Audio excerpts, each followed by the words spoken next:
Bismillahirrahmanirrahim. Assalamualaikum warahmatullahi wabarakatuh. Alhamdulillahi rabbil alamin, wassalatu wassalamu ala sayyidil mursalin wa imamil muttaqin wa ala alihi wa sahbihi wa man da'a bida'watihi wa altadama bi tariqatihi wa tarassama khutah wa ja'ala al-aqidatan asasan li fikratihi wa ahkama syari'atan miqyasan li a'malihi wa masara li ahkamihi.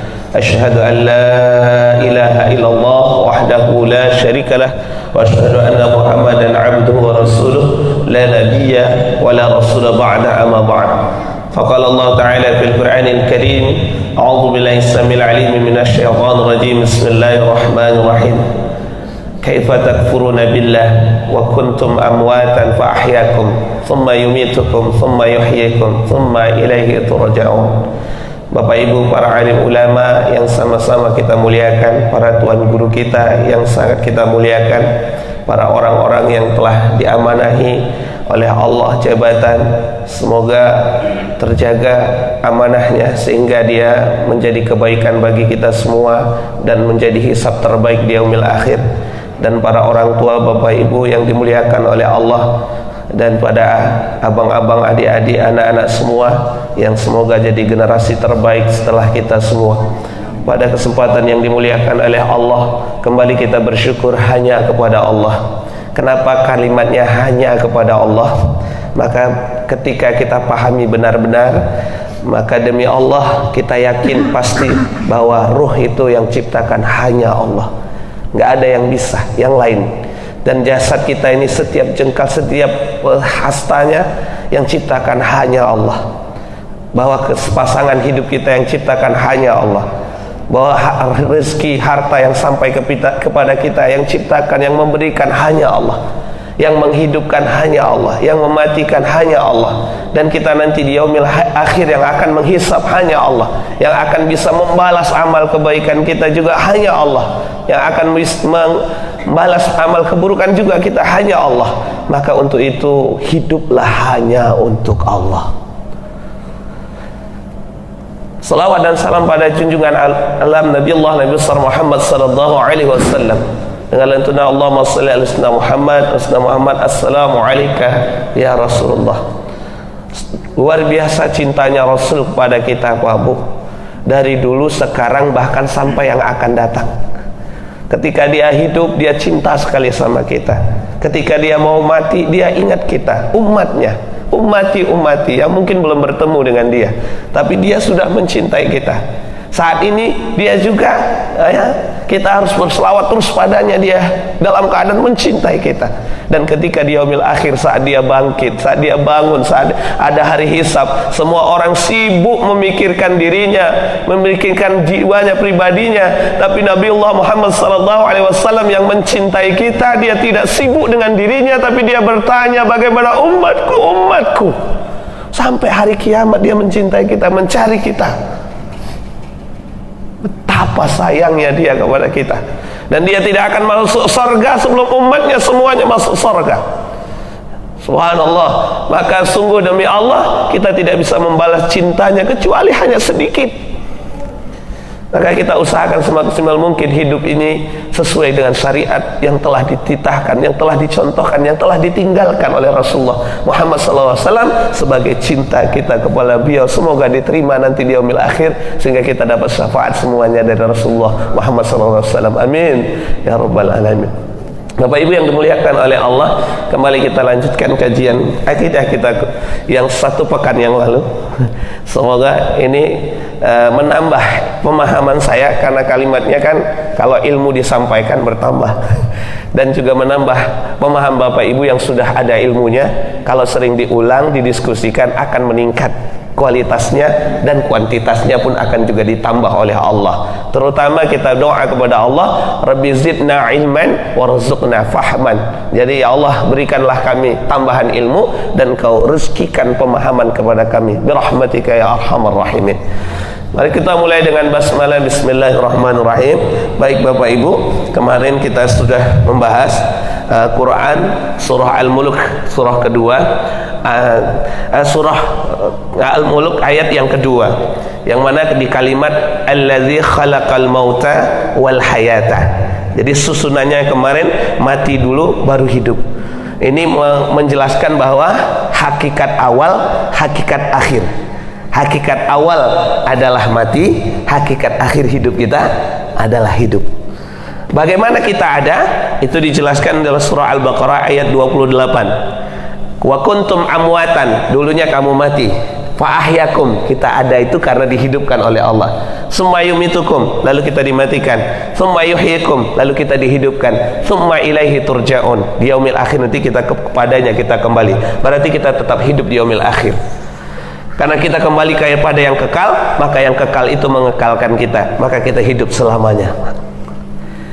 Kemarin kita sudah bahas proses akal. Jadi proses akal masih ingat Bapak Ibu?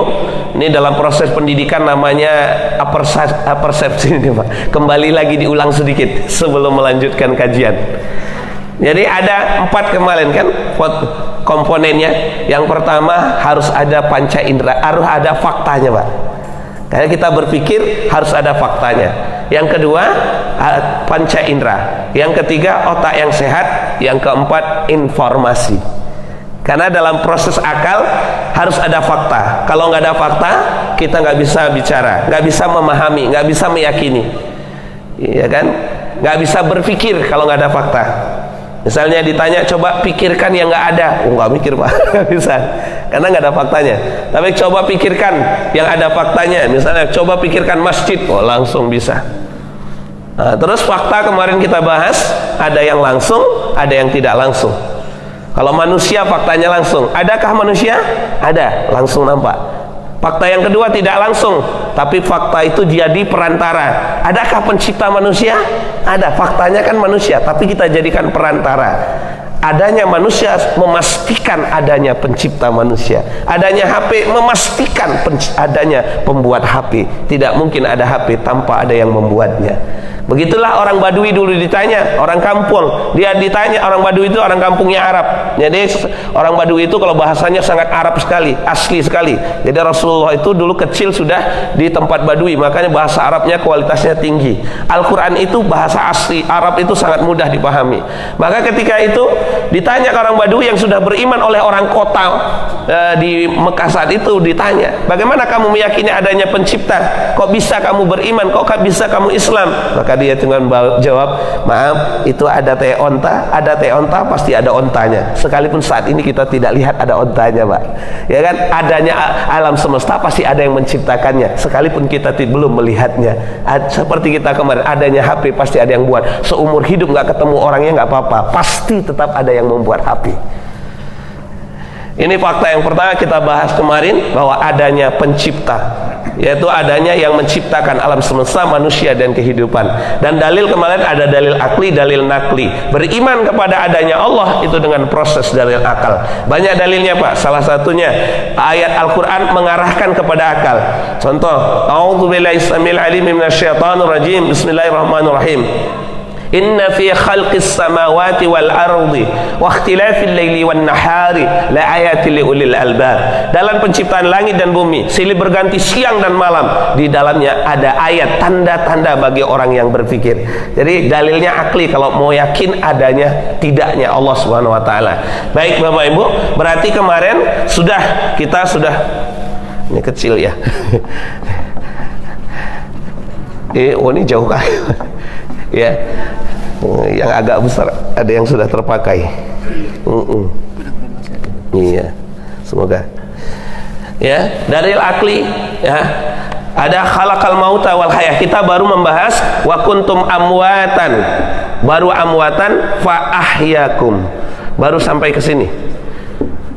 Fa ahyakum. Awalnya kita mati, lalu fahyakum, ada yang menghidupkan. Ada kata meng, berarti ada yang lalu dihidupkan. Ada kata dihidupkan, maka ada yang menghidupkan. Siapa yang menghidupkan? Allah Subhanahu wa taala. Baru sampai di situ. Benarkah ada pencipta? Sudah terjawab, ada pencipta. Nah, sekarang Bapak Ibu perhatikan, pertanyaan selanjutnya, dengan adanya alam semesta manusia kehidupan membuktikan adanya pencipta. Pertanyaannya adalah bagaimana pencipta itu ada? Setelah kita yakin ada yang pencipta, lalu pertanyaan bagaimana pencipta itu ada? Atau sebelum ke situ Pak Bu, ini pertanyaan-pertanyaan akidah memang agak berbeda Pak ya. Sebelum itu ada orang yang ini kembali lagi yang kemarin saya bilang logika atau teori hermentika kalau istilahnya di kampus ya, teori hermentika Pak. Sebenarnya bukan teori akliyah tapi logika. Lalu mereka pakai logika. Ketika kita bahas adanya manusia bukti adanya Allah, adanya alam semesta bukti adanya Allah. Pertanyaan mereka begini, kalau manusia nggak ada, kalau alam semesta nggak ada, kalau semuanya nggak ada nggak Allah? Lalu bagaimana itu jawabnya Pak? Ini sebenarnya dia ini pertanyaannya salah, tidak sesuai proses berpikir Pak. Coba seandainya manusianya nggak ada, alam semestanya nggak ada, semua ini nggak ada, maka pertanyaan dia juga nggak ada. Karena dianya juga nggak ada, dan kita nggak akan membahas itu. Jadi kalau orang kalimatnya seandainya Pak, balasnya seandainya. Seandainya manusia nggak ada, alam semesta nggak ada, semuanya nggak ada, lalu bagaimana? Mungkin nggak pas ada nggak Allah? Pertanyaannya seandainya manusia nggak ada, alam semesta nggak ada, semuanya nggak ada, maka kamu pun nggak ada dan pertanyaan ini juga nggak ada. Yang benar itu adalah mata kita sudah melihat, alam sudah ada, manusia sudah ada, segala sudah ada. Ini memastikan adanya Allah Subhanahu Wa Taala. Tapi kalau dia tanya cuman sebelum manusia ada nggak alam semesta, ada nggak Allah? Bisa dijawab Pak, kalau itu. Karena berarti masih ada alam semesta, masih ada jin, setan, malaikat. Allah berkata dalam Al-Quran, wa idh qala rabbuka lil malaikati inni ja'ilun fil ardi khalifah. Kalau kita lihat artinya, ingatkah kalian dulu sebelum manusia diciptakan, Allah berkata bahwa Allah akan menjadikan manusia di muka bumi ini. Artinya sebelum manusia ada, Allah sudah ada, malaikat sudah ada, alam semesta sudah ada. Sama dengan HP Pak. HP sebelum dibuat manusia udah ada. HP belum ada, manusia udah ada. Ketika manusia makin cerdas ilmunya, lalu dia buat HP. Gitu. HP ada karena ada manusia yang buat. Tapi HP sebelum ada, manusia sudah ada.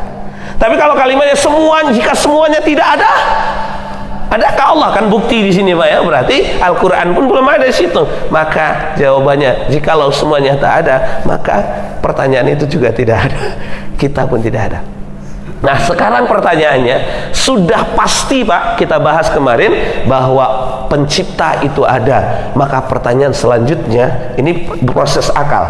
Islam itu Pak beda dengan konsep yang lain. Islam itu memang proses berpikirnya luar biasa. Bahkan Bapak Ibu, karena akal kita lah maka kita wajib beriman. Karena akal kita lah maka kita wajib sholat, puasa, zakat. Karena tidak wajib bagi orang yang tidak berakal. Orang gila nggak wajib. Jadi akal ini alat. Akal ini tempat letaknya perintah. Kalau nggak ada akal, nggak ada perintah ke orang itu.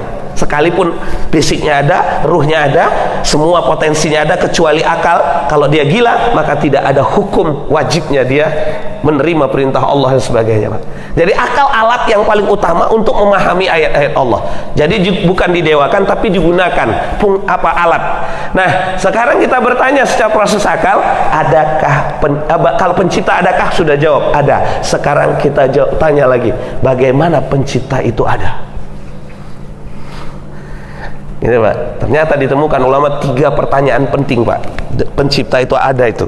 Bagaimana setelah kita sempurnakan tadi, maka maka dihidupkan. Ada dihidupkan berarti ada yang menghidupkan. Yang menghidupkan Allah. Allah itu Al-Khaliq, pencipta. Pertanyaannya, bagaimana pencipta itu ada?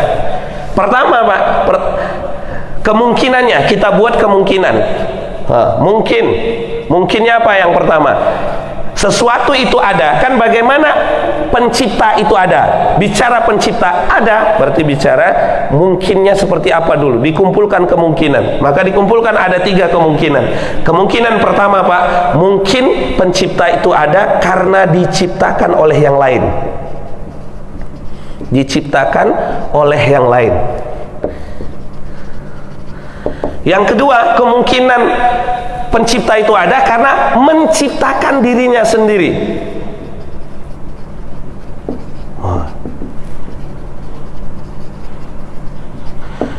Dan yang ketiga Pak, kemungkinannya ada penjelasannya, maka apa? Azali wajibul wujud.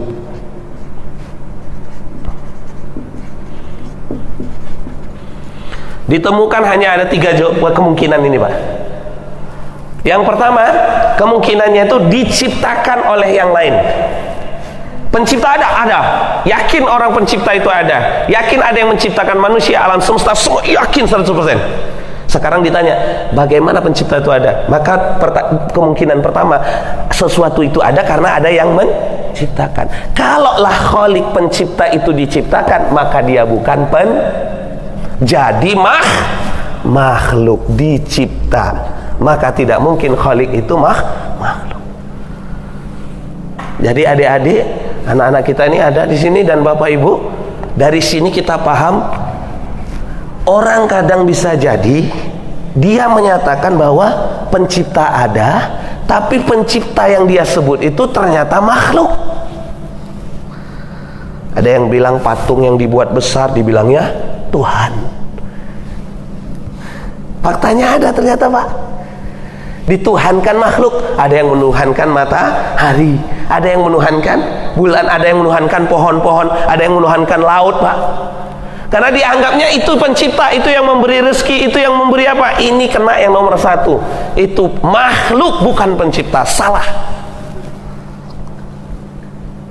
Kemungkinan ini salah. Pencipta ada karena diciptakan yang lain. Adanya matahari karena diciptakan. Buktinya dia tidak bisa berjalan sendiri, ya kan? Terus ada lagi diciptakannya patung, bahkan nggak mampu pakai emas Pak, ganti perak. Nggak mampu perak, ganti pakai batu, pakai kayu. Nggak mampu juga buat, miskin, ganti pakai kue, dibuat, disembah, setelah itu dimakan Tuhannya. Gitu jahiliyah dulu Pak. Sekarang ada nggak menuhankan patung? Masih ada secara dunia kan. Di beberapa tempat Pekanbaru juga masih ada patung-patung tertentu Pak. Tuh kalau nggak salah di jalan apa, di Sukajadi itu ada yang besar tuh. Yang Riau juga patung-patung Pak. Diciptakan. Setiap pencipta yang dimaksudkan itu adalah diciptakan, pasti bukan pencipta Pak, pasti dia makhluk. Ketika Nabi Isa disebut pencipta Tuhan, maka dia makhluk karena dia diciptakan. Ketika Bunda Maria disebut Tuhan, maka dia makhluk karena dia diciptakan. Itu semua bukan Tuhan Pak. Lalu secara akidah Pak, kalau ada yang nanya, siapakah Tuhannya orang Kristen? Siapakah Tuhannya orang Buddha? Siapakah Tuhannya orang Hindu? Jangan salah jawab Pak. Kalau ada yang nanya, siapa Tuhannya orang Kristen? Tuhannya adalah Yesus. Salah Pak. Tuhannya orang Kristen Allah. Tapi dianya kok Tuhannya salah menuhankan. Tuhannya manusia, dia kan manusia. Orang Kristen, orang Buddha, orang Hindu, orang apa saja, manusia apa saja, dia ciptaan Allah. Tuhannya siapa? Allah. Kok dia nggak nyembah Allah? Itu kesalahan dia. Itu yang disebut kufur, kafir tadi. Engkar, tidak meyakini Allah.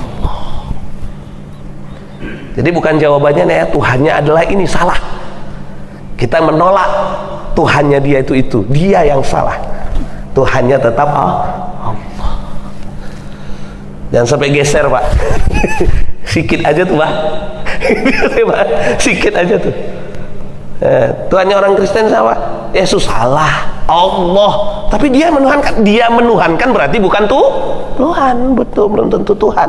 Menuhankan belum tentu Tuhan. Yang benar-benar Tuhan, Rob itu hanya Allah. Itu dia. Nah sekarang kita lanjutkan. Yang kedua, menciptakan diri sendiri. Mungkinkah? Yang pertama salah. Allah itu ada, Tuhan itu ada karena dia menciptakan dirinya sendiri. Ini salah Pak Bu. Nggak bisa. Kenapa? Kalau menciptakan berarti Khalik. Kalau diciptakan berarti makhluk. Kalau Khalik dan makhluk dalam sesaat itu tidak mungkin. Allah itu Khalik sekaligus makhluk. Kayak kalimatnya Pak. Kalau menciptakan berarti pencipta, Khalik. Kalau dirinya diciptakan berarti makhluk. Menciptakan dirinya berarti Khalik menciptakan makhluk dirinya. Itu tidak benar, tidak sesuai akal, mustahil bagi akal. Allah itu makhluk sekaligus khalik. Allah itu khalik sekaligus makhluk. Itu tidak masuk akal. Dia kuat tapi lemah. Itu namanya khalik kuat, tidak ada yang apanya, sementara makhluk lemah. Dia khalik sekaligus makhluk, itu tidak benar. Dan akal nggak masuk akal juga, Pak. Kenapa nggak masuk akal? Allah menciptakan dirinya. Ini, Pak. Dia belum ada nih, tapi yang belum ada itu menciptakan diri. Masuk akal, Pak? Nggak bisa diterima akal, Pak. Proses akal nggak bisa. Maka Bapak Ibu, secara akidahnya ini yang benar. Azali wajibul wujud, Pak. Wajibul wujud itu yang tadi kesimpulannya. Apa wajibul wujud? Wajib ada, pasti ada. Ini wajibul wujud artinya pasti ada. Dengan apa pasti adanya? Pastinya ada manusia, memastikan pastinya ada Allah. Pastinya ada mic, memastikan adanya yang membuat mic. Pastinya ada alam semesta, memastikan adanya pencipta alam semesta.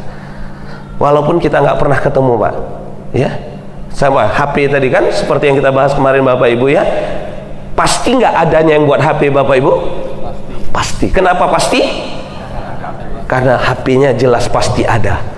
Dengan pasti adanya HP, memastikan ada yang membuat HP. Dengan pastinya ada manusia, memastikan adanya Allah. Ini wajibul wujud. Allah itu pasti ada. Kenapa? Dengan terbukti adanya alam semesta, manusia, dan kehidupan. Termasuk juga adanya nanti Al-Quran. Dan sekarang apa makna azali? Dari makna pastinya ada mukhalafatuhu lil hawadis. Maka di sini pengutamaannya apa? Allah itu azali. Apa itu azali? Tidak punya awal, tidak punya akhir. Sementara manusia kemarin ada awal, ada awalnya mati, akhirnya dihidupkan oleh Allah selamanya. Beda kita. Allah dengan kita beda. Kenapa begitu? Sekarang kita bahas, Pak. Kalau tidak punya awal, tidak punya akhir, ya kan? Kenapa tuh pencipta tuh tidak punya awal, tidak punya akhir? Karena kalau dia punya awal, pertanyaannya siapa yang mengawalinya? Berarti dia makhluk lagi. Ya kan, Pak? Kalau dia ada awal, siapa yang membuat awal? Misalnya kalau nulis, Pak, ada nggak awalnya, Pak? Ada. Berarti Bapak buat kan, awalnya dari sini, akhirnya ke sini. Berarti ada yang buat, Pak. Kalau Allah itu nggak azali, berarti dia punya awal, punya akhir. Maka pertanyaannya, siapa yang membuat awalnya? Yang mengawali dia ada itu siapa? Berarti kemarin makhluk lagi. Nggak bisa diterima akal lagi tadi. Terus dia ada akhir. Pertanyaannya, siapa yang mengakhirkan dia?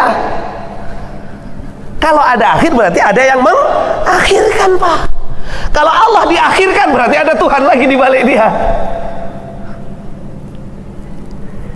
Sementara makhluk itu pasti ada awal, pasti ada akhir, Pak. Guru saya bilang kayak gini dulu, Bu. Ini tangannya begini, ya kan? Ini dianggap awal, ini dianggap akhir. Atau dibalik, ini dianggap awal, ini dianggap akhir. Inilah makhluk, punya awal, punya akhir. Kalau makhluk punya awal, punya akhir, maka di luar dari awal, di luar dari akhir ada nggak, Pak? Nggak ada awal, nggak ada azali.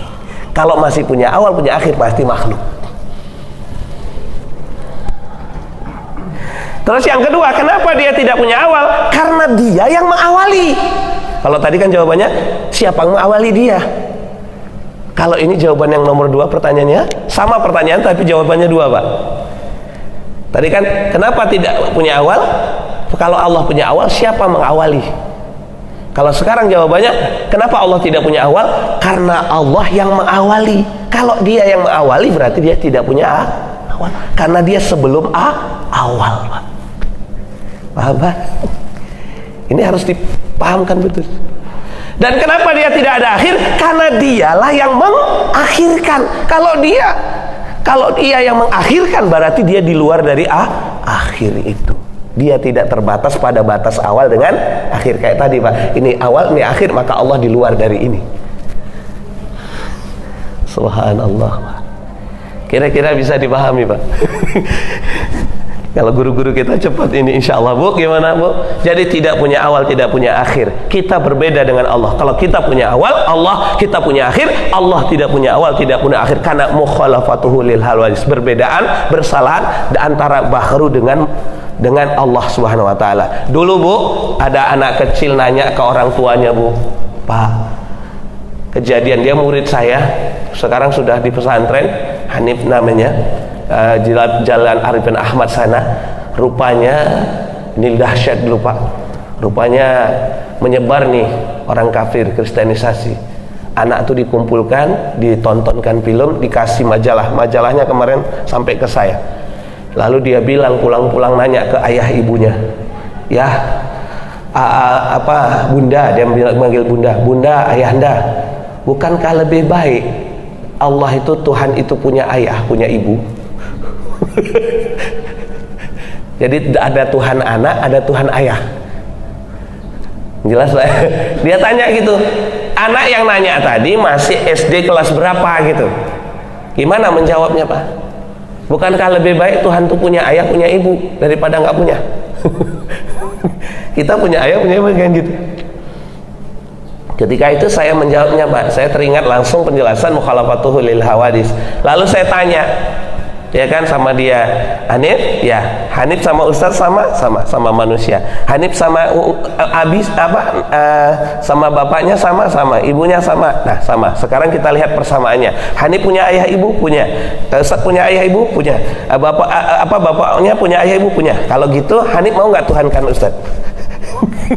Enggak mau lah. Kenapa? Karena kita sama-sama punya ayah, punya ibu. Mau nggak nuhankan itu? Nggak mau. Kenapa? Karena sama. Nah, kalau Tuhan punya ayah, punya ibu, berarti sama dengan kita. Mau kamu tuhankan? Nggak mau. Tuhan itu nggak punya ayah, punya ibu, karena memang dia pencipta. Langsung bilang, iya ya. Kalau sama dengan kita, berarti sama dengan manusia. Kalau sama dengan manusia, berarti bukan pencipta. Sederhananya gitu aja, Pak. Gitu.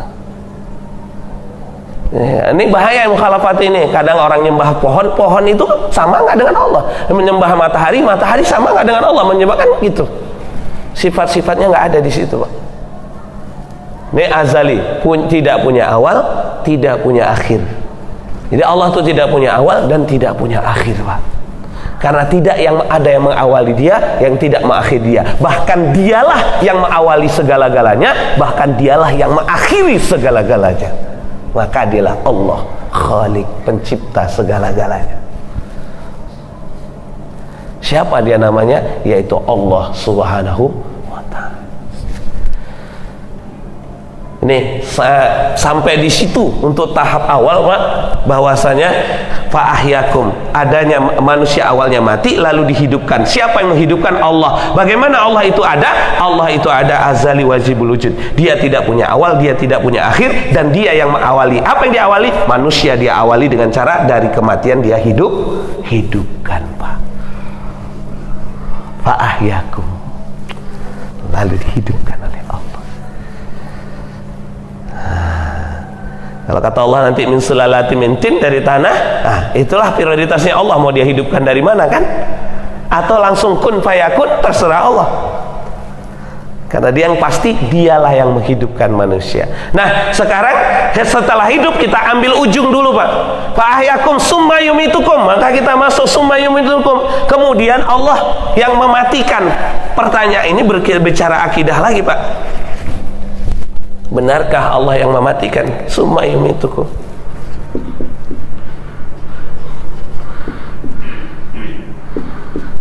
Ya kan?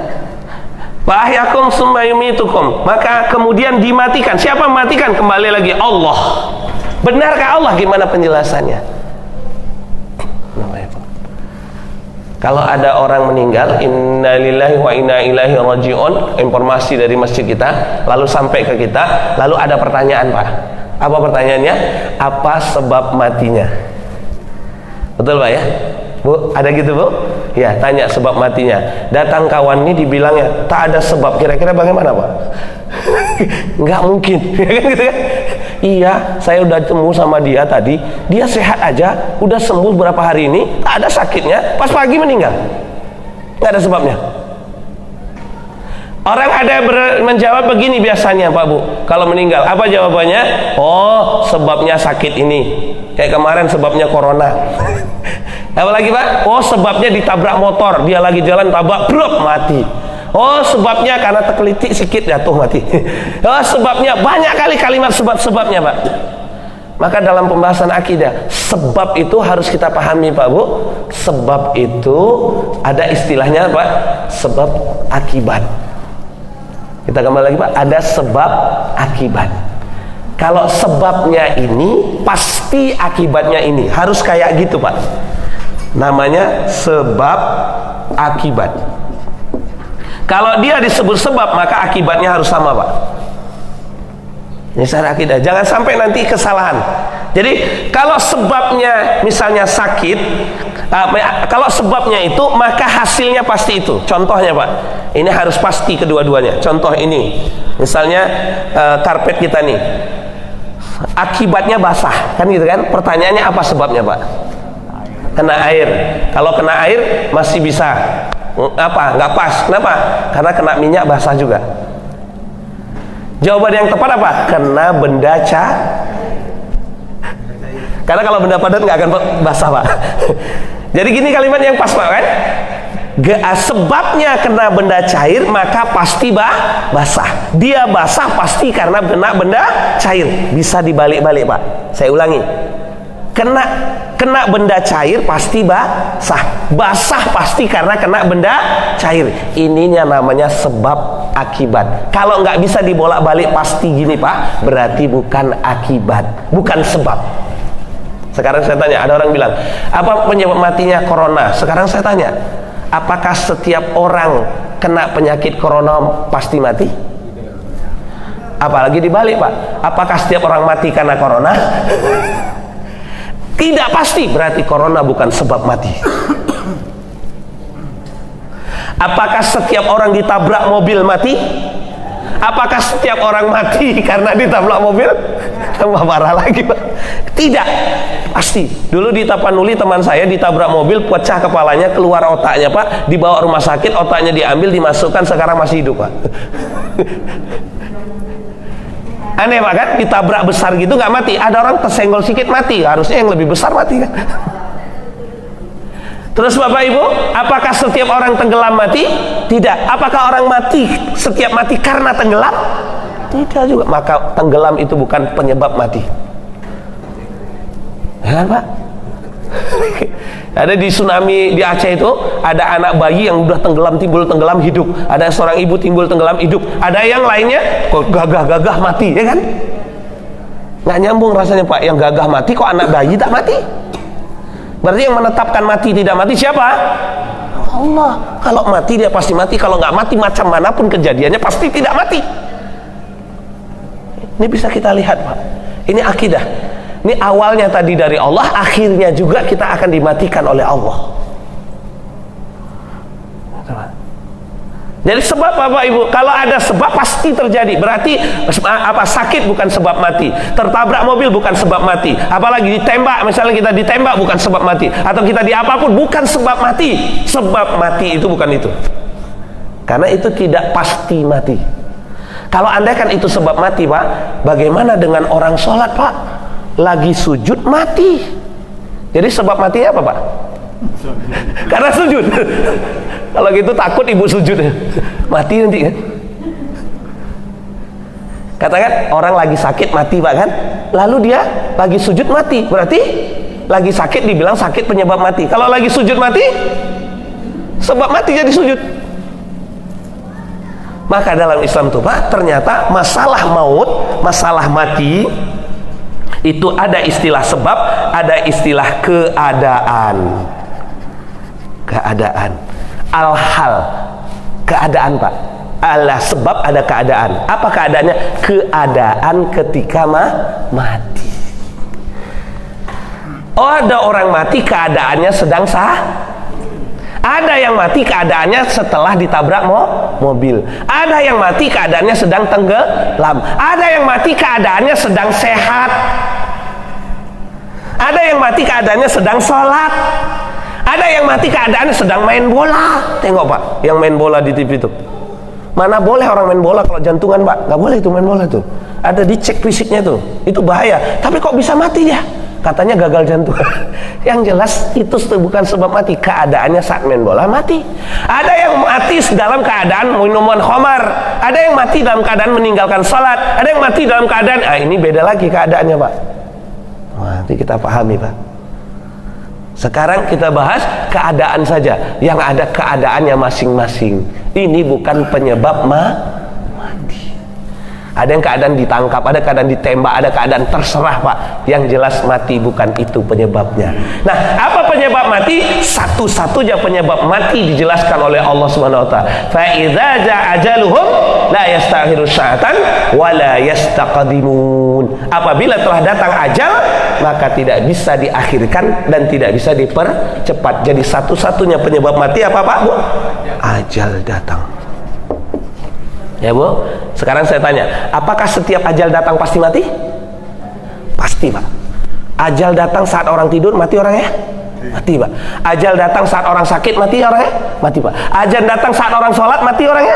Mati, Pak. Ajal datang saat apapun, mati orangnya? Mati. Siapa yang menetapkan ajal manusia? Allah. Berarti yang mematikan Allah, bukan malaikat. Malaikat sesuai dengan perintah Allah.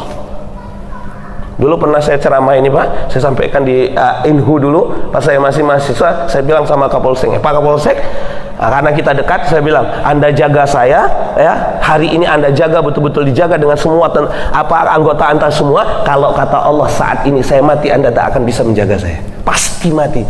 Sebaliknya saya balik, Anda akan moncong senjata Anda berada di kepala saya. Kalau Allah bilang saya belum mati saat ini, bisa jadi saya tidak akan mati saya. Kenapa? Karena sebab mati hanya satu, ajal. Kalau sudah ajal datang, Pak, tidak bisa dicepatkan sesaat pun, tidak bisa diakhirkan. Dia nggak peduli keadaannya, Pak. Keadaan mati nggak peduli. Bisa saja sedang sehat. Ada di Air Molek juga, Bu, seorang suami koma, Bu, yang jaga istrinya. Dia bangun dari komanya, dia tanya, karena komanya lama, Pak, berhari-hari, bahkan sampai berbulan. Dia tanya, mana istriku? Udah meninggal. Yang jaga yang koma duluan mati, Pak.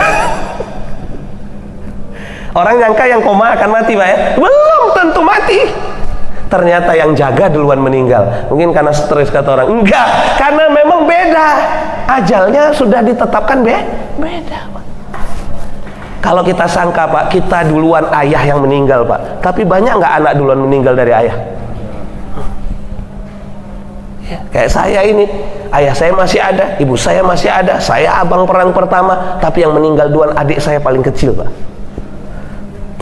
Dari 6 orang kami, yang meninggal yang paling kecil duluan. Ketetapan Allah berbeda. Subhanallah. Ini nggak terasa, ya. Bapak Ibu yang dimuliakan oleh Allah, jadi penyebab itu satu ajal. Nah, sekarang kita balik-balik, ini pasti benar, Pak. Apakah setiap ajal datang pasti mati? Pasti mati. Apakah setiap orang mati pasti ajalnya datang? Pasti. Maka satu-satunya penyebab mati ajal. Kalau udah begitu, Pak, berani nggak nyampaikan kebenaran Islam? Berani. Kalau kita nggak jarang. Apa yang kita takutkan? A kata Allah A, B kata Allah B, terserah. Mau moncong senjata berada di sini, gak akan mati kita. Kenapa? Allah yang mematikan kita. Selama Allah belum matikan kita, pasti kita tidak akan mati. Apa kita takutkan? Harusnya kita takut melanggar Allah. Harusnya kita takut melanggar perintah Allah. Harusnya kita takut melanggarkan apa yang dititahkan oleh Rasulullah. Bukan malah takut dengan makhluk yang akan seakan-akan ancaman. Tidak ada manusia yang bisa mengancam kematian kita, karena yang mematikan kita hanya Allah. Apa yang kita ragukan, Bapak Ibu? Kita harus tegas menyampaikan. Rasulullah itu menyampaikan Islam, coba sampai dicaci, dimaki, diusir dan sebagainya. Terakhir mau dibunuh, lalu Rasulullah hijrah, kan? Nah, sampai begitu. Apakah mati? Enggak akan mati kalau Allah sudah tidak menetapkan mati. Ada aja dibuat oleh Allah itu jalannya. Yang mereka tak nampak lah, yang mereka apalah, yang Rasulullah disuruh beginilah, langsung itu cuma perintah-perintah Allah saja kepada Rasulullah. Yang maunya Allah belum mematikan. Kalau Allah belum mematikan kita, bagaimanapun pasti kita tidak akan mati. Oleh sebab itu jangan ragu menyampaikan kalimat Allah, kalimat Rasulullah, kalimat Islam, syariat Allah harus tegak. Jangan ragu. Kenapa? Nggak ada yang bisa mematikan kita. kecuali hanya Allah. Itu. Dan satu lagi Pak Bu, kita menyampaikan Islam nggak menyampaikan, kita tegas dalam akidah nggak tegas, sama, tetap mati juga, dan waktunya nggak bergeser. Bapak taat mati, maksiat mati. Bapak nyampaikan Islam, kebenaran Islam mati, nggak nyampaikan mati juga Pak. Ini nggak ada bedanya dalam masalah matinya, tapi yang beda dalam masalah keadaan mati. Ini dia, ada namanya keadaan mati husnul khotimah, ada namanya keadaan mati su'ul khotimah. Ini harus diperhatikan.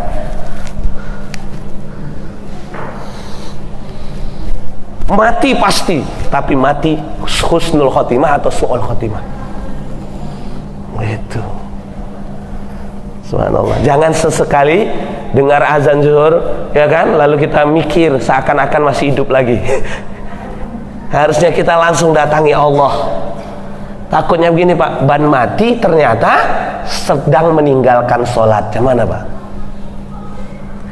Ini bisa su'ul khotimah. Mati sedang meninggalkan puasa, bisa su'ul khotimah. Karena mana husnul khotimah itu mati dalam keimanan, mati dalam ketaatan, mati dalam ketaatan kepada Allah. Orang yang maksiat kadang-kadang dia jauh dari keimanan, khawatir tidak beriman. Ini bahaya. Bukan hanya mati mengucapkan 2 kalimat syahadat, ya. Kalau orang mati 2 syahadat ini mah lebih hebat lagi karena zikirnya luar biasa, ya. Tapi kalau minimal dia mati dalam ketaatan.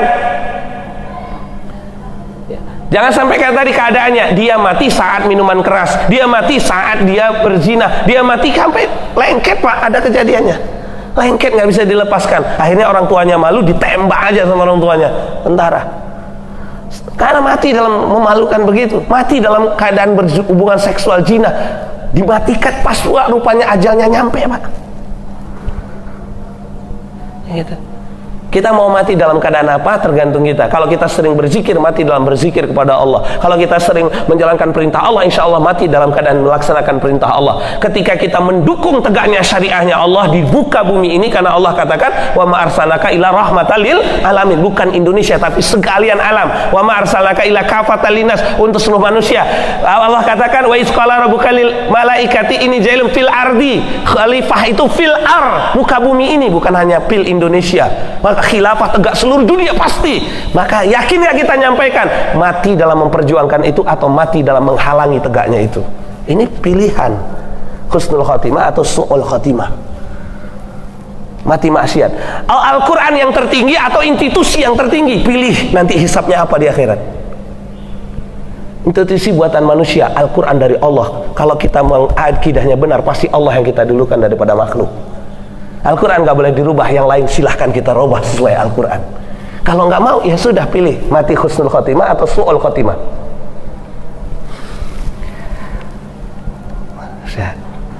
Nah itu Pak. Nah, ini kita pilih husnul khotimah. Masalah mati pasti, masalah apa pasti. Ini dia akidahnya Bapak. Jadi akhir hidup kita adalah mati, dimatikan oleh Allah, yang mematikan Allah. Dan Allah menyebutkan di Al-Quran ada ajal. Ajal ini artinya batas akhir hidup kita yang telah ditentukan oleh Allah. Saat batas itu sampai, tidak geser sesaat pun di akhir, tidak geser sesaat pun di depan. Artinya tetap saat itu. Taat nggak taat, mati saat itu. Berani tidak berani, mati saat itu. Takut tidak takut, takut mati, berani mati, mati saat itu. Tidak geser sama sekali. Beriman tidak beriman, mati saat itu. Taat tidak taat, mati saat itu. Yang selanjutnya yang perlu diperhatikan keadaannya, kalau bisa husnul khotimah. Apa? Keadaan beriman, keadaan taat, keadaan apa? Allah sudah tegaskan, ittaqullaha haqqa tuqatih wa la tamutunna illa wa antum muslimun. Takwa kepada Allah sebenarnya takwa, dan jaga takwa itu Pak. Kalau kita jaga terus hari-hari takwa, maka pasti matinya dalam keadaan beriman. Tapi kalau kita kadang takwa, kadang maksiat, kadang takwa, kadang maksiat, pas maksiat mati Pak. Wah. Hati-hati. Ini bahaya sekali Bapak. Nah, ini pembahasan akidah kita. Jadi mati itu tidak usah ragu lagi Bapak Ibu. Ketika sakit itu bukan penyebab mati. Kadang orang sakit sedikit mati, sakit lebih parah kok masih hidup. Itu tandanya penyakit, bukan penyebab mati. Dan sebagainya, tidak ada penyebab mati kecuali ajal yang Allah tentukan. Berarti yang mematikan kita hanya Allah. Untuk itu yang paling utama kita dekati kalau kita takut mati itu, kalau andaikan ada kalimat takut mati, yang perlu kita dekati bukan masalah makan minum apa sebagai, tapi Allah. Kalau takut mati berarti dekat kepada yang menentukan mati. Siapa yang menentukan? Allah. Yang menentukan ajal Allah. Maka kalau takut mati tidak tepat, takutlah hanya kepada Allah. Mayakhsyallah, siapa yang takut pada Allah, dialah yang paling akan dekat dengan kematian, atau bahkan dia akan nikmat dalam kematian. Subhanallah. Nih Bapak Ibu, karena waktu sudah dekat sekali, silahkan kalau ada yang bertanya. Nanti kita akan bahas yang besok, benarkah manusia itu dibangkitkan lagi?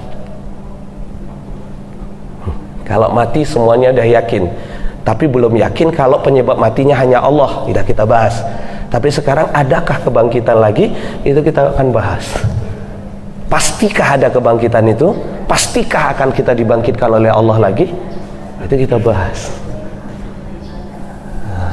Karena dia dulu nggak yakin Pak. Silakan Pak Bu, ada pertanyaan? Kalau dapat saya jawab ya. Itu ada ibu-ibu. Ya.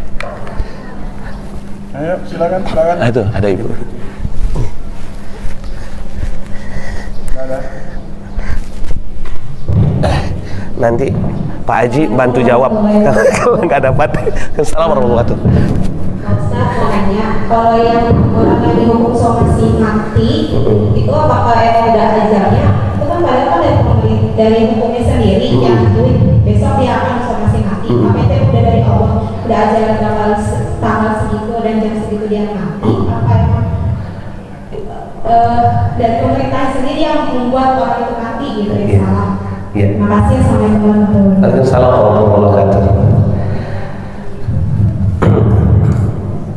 Baik, ada yang lain sebelum ke yang lain? Bapak Ibu yang muliakan oleh Allah, ada lagi fakta Pak Bu ya. Nabi Ibrahim alaihissalam, ya kan, dieksekusi nggak Pak? Dieksekusi. Yang eksekusi Fir'aun. Maka sekarang ini ada yang menjelaskan seperti di masa itu Pak. Ada Fir'aun, ada Nabi Musa, ada Korun, ada sekarang ini Pak. Ya, Nabi itu udah Musa Nabi Ibrahim kalau nggak salah ya, yang dibakar ya, yang dibakar Nabi Ibrahim. Itu Nabi Ibrahim alaihissalam itu ditangkap, misalnya dihukum, terus secara akal manusia baru itu sudahlah kayu sebesar itu, saking besarnya orang nggak mampu meletakkan dia masuk kecuali dibikin ketapel. Ketapelnya dilempar masuk ke tengah api yang membara itu. Tapi apa yang terjadi setelah selesai? Ditengok orang, dianya pun apinya semua apa, tapi kain baju yang dia pakai aja tidak tersentuh api, tidak mati. Oh ya. Apalagi beberapa kejadian yang Allah sebutkan di Al-Quran dan juga kejadian fakta-fakta dunia, misalnya ketika dia mau dieksekusi ada bencana alam, dia tidak jadi, yang lain mengeksekusi mati. Tapi ada memang saat itu dieksekusi, saat itu dia mati. Bisa terjadi begitu.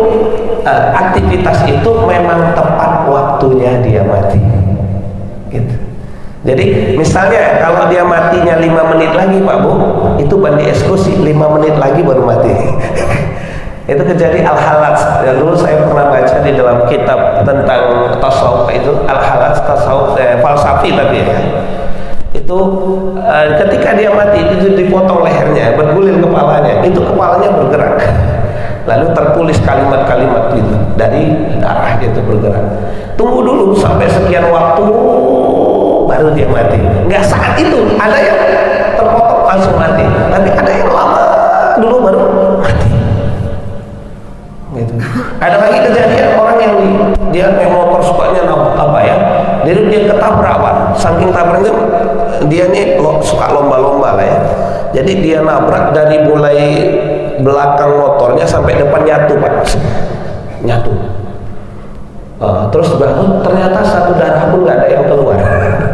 Tapi ketika diangkat badannya lembek semua Pak, bisa terlipat. Mati dia? Nggak mati Pak. Terus apa? Ada sekian berapa waktu, berapa saat, terus 5 sekian jam lagi dia minta air, pas minum dia menyampaikan pesan, pas minum langsung keluar darah, mati. Jadi ada waktu yang kadang Allah itu kalau ini waktunya belum mati, terus udah pun dieksekusi atau apa gitu, pas terakhirnya tuh kapan waktunya baru mati. Ada yang memang saat itu dieksekusi, saat itu juga mati gitu. Jadi sebenarnya Bapak Ibu, matinya itu karena pertama ajalnya sudah sampai dan saat itu ada hukuman sampai kepada dia. Apakah dia mati buruk? Lihat dulu keadaannya. Dia ditangkap karena apa? Apakah karena agama Allah? Apakah karena keimanannya? Apakah karena ketaatannya? Kalau dia mati dalam kondisi seperti itu, maka dia husnul khatimah. Yang membunuhnya ada hisab tersendiri. Membunuh jadi mati atau tidak, hisabnya ada pada pembunuhnya. Tapi bukan matinya, tetap penentunya adalah Allah. Ketika Allah katakan mati, mati. Ketika tidak. Ashabul Ukhdud lagi di dalam Al-Quran. Ada seorang laki-laki Ashabul Ukhdud namanya, si Zaidan namanya. Di situ Pak ada ceritanya. Berapa kali dia mau dibunuh, mau dilempar ke dalam jurang. Yang mau melempar mati semua, dia hidup balik lagi. Terus dia mau ditenggelamkan di laut, yang menenggelamkan mati semua, dia hidup lagi, dia balik lagi. Terus itu semua udah dilakukan. Lalu dia bilang begini, bisa kalian bunuh saya dengan dengan dua syarat. Pertama, kumpulkan semua orang saat saya dibunuh. Yang kedua, membunuhnya saya pakai panah, dan saat mengucapkan panah itu bilang, ya Allah, sampaikan gini, mati bismillah dengan nama Allah Tuhannya pemuda ini, maka matilah dia. Diucapkan bismillah dulu baru dipanah, kata dia. Baru diucapkan bismillah dengan nama Allah Tuhannya pemuda ini, ditembakkan, kena mati. Sebelumnya dibunuh-bunuh gak mati-mati, sampai batasnya karena Allah tadi mati. Sehingga umat yang lihat apa dia bilang, itu bukan raja yang membunuhnya, tapi Allah yang telah membunuhnya. Maka kita beriman. Akhirnya Pak, dibuat pagar parit api, semua orang disuruh masuk ke dalamnya Pak. Salah satunya anak bayi yang dilemparkan itu Pak. Anak bayi itu bilang, ya Umi jangan ragu, karena engkau ini benar, Allah sudah menanti kita, Allah sudah menetapkan kematian kita. Loncat dia Pak. Jadi Bapak Ibu, secara umum memang nampak di luarnya Allah selalu menyesuaikan dengan kondisi tertentu, tapi kadang-kadang tidak sesuai. Orang separah itu jatuhnya masih hidup, orang yang sikit jatuhnya mati. Orang separah itu sakitnya mati, tapi ada yang separah itu jadi sembuh, ada yang sakit sikit mati, dan lain-lain. Ini menandakan bukan sakit, bukan hukuman, bukan eksekusi, karena tidak selamanya saat itu dibuat pasti mati. Berarti bukan penyebab, keadaan saja. Insya Allah. Wallahu a'lam bishawab. Semoga terjawab dengan baik. Sudah waktunya kayaknya. Terima kasih. Mohon maaf jika ada kekurangan, kekhilafan. Afu minkum. Assalamualaikum warahmatullahi